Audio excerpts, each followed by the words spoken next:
Actually, hindi namin siya tinitake as expertise eh. Talagang hilig lang namin. And then yung knowledge namin nandoon talaga. Kasi hindi naman kami yung mga talagang big time organizers na makikilala all over the Philippines, diba? Pero we have the passion. Siguro ang ano lang doon, Miss Joycey, masaya lang kami. Masaya lang kami, nagtatrabaho kami.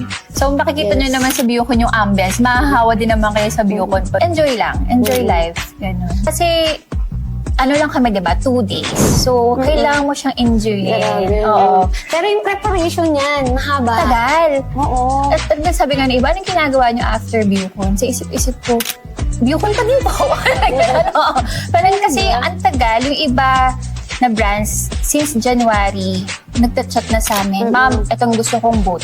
Ganyan. Kaya magugulat sila na, April pa lang pununin ganitong slot, ganyan. Bakit ito, ganyan. Ngayon lang kayo nag-post, pero puno na. Kasi nga yung iba, nagpaano na after Biocon, Ma'am, ito sa akin na, ito sa akin, gano'n. So, nakakatuwa kasi they enjoy and they appreciate what is Biocon Manila.